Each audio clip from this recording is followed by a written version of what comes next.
नमस्कार दोस्तों, मैं आज आपके सामने श्रीमद् भागवत गीता के अध्याय नंबर 17 और 18 के साथ में फिर हाजिर हूँ। लेकिन दोस्तों, यहाँ पे मेरे को अफसोस जताना पड़ रहा है कि आज ये दो अध्याय है, दो चैप्टर है, वो अंतिम दो है।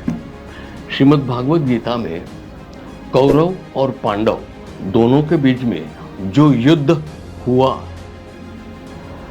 उस दौरान ये जो घटनाएं घटी, वो भगवान श्री कृष्ण ने जो अर्जुन जी का रथ चलाते थे और अर्जुन बाण से और युद्ध कर रहे थे अपने पांडवों भ्राताओं के साथ, तभी जब ये युद्ध व्यतीत हो रहा था, तब श्री कृष्ण ने जो कुछ भी कहा था वो ये पूरे 1 से 18 अध्याय में लिखा हुआ है। और उसके बारे में मैंने आपको पिछले 10 दिन में 2-2-1 2-2-1 करके आज अंतिम चरण तक पहुंचा हूं। आशा है आपने मेरा वो सब ध्यान से वीडियो देखा होगा और अनुभव भी किया होगा कि आपने अगर ध्यान से अगर वो वीडियो देखा है और समझा है तो आपके जीवन में जरूर न जरूर कोई परिवर्तन आया होगा या परिवर्तित होने की कोशिश आपने जरूर की होगी। खैर दोस्तों, हम आते हैं अध्याय नंबर 17 में।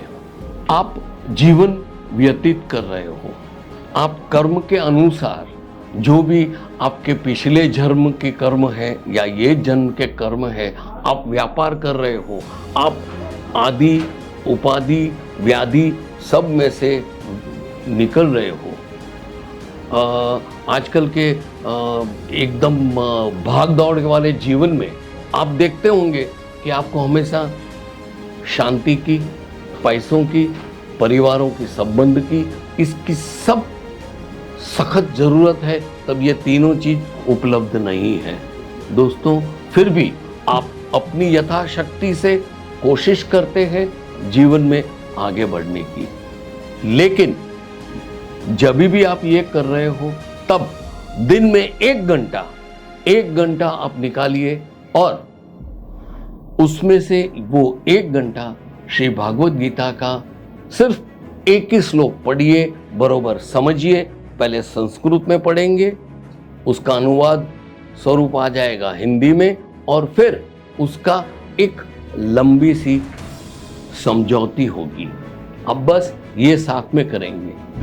हर रोज दिन में एक तय कीजिए, जब पूरा दिन आप काम कर रहे हो, काम के बाद ये एक अध्याय में से कोई भी एक पंक्ति पढ़ के आप अपने जीवन आगे बढ़ाइए। अभी आते हैं अध्याय नंबर 18 जो अंत है। भगवान श्री कृष्ण ने 18वें अध्याय में ये लिखा है, आप जीवन में धीरे धीरे धीरे बालावस्था से किशोरावस्था, किशोरावस्था से आप आधेड़ उम्र पहुंचते हैं, फिर वृद्ध होते हो। ये पूरी जो साइकिल है उसमें अपना जीवन व्यतीत कर रहे हो। मित्रों, ये पूरा जीवन अगर शांत से जीना है तो एक ह्यूमन साइकोलॉजी है। आपके पास जो है ना, अगर वो मेरे पास नहीं है ना, तो मेरे को दिल में जलन होगी ही। हाय रे, ये मेरा क्यों नहीं है।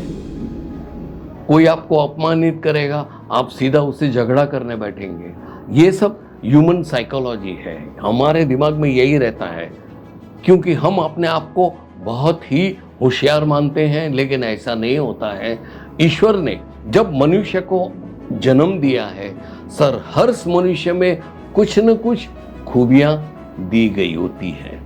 बस दोस्तों, यही दिमाग में रख के आपको एक चीज बताना चाहता हूं कि आप जब भी कोई बात आती है तो जाने दो, ये टेंडेंसी रखिए, मोटापा रखो मन का।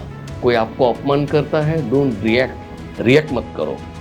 बोलो हाँ ठीक है, तूने अपमान कर लिया, मैंने सुन लिया, और तेरे कहने से मैं थोड़ी कोई तू बोलता है मैं हो जाऊंगा। जाने दो। जैसे ही उम्र आगे बढ़ती है, त्यागना शुरू करो। हम क्या लेके आए थे और क्या लेके जाएंगे? हम निवस्त्र होके जन्म लिया था, अभी हम जब मृत्युशैया पे जाएंगे तो यही होगा, हमारे शरीर पे एक भी वस्त्र नहीं होगा। तो फिर यह भागा दौड़ी किस बात की? त्यागना शुरू करो, मन बड़ा रखो।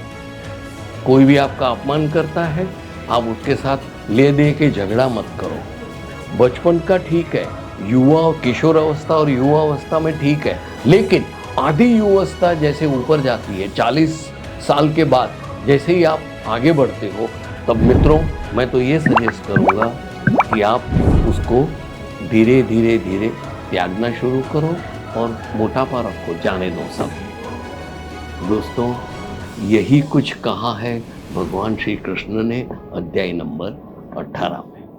आशा है मित्रों मेरे ये विचार आपको जरूर पसंद आएंगे। अगर पसंद आया तो लाइक दबाइएगा और हाँ, बेल आइकन दबाइएगा और कमेंट्स भी दीजिएगा।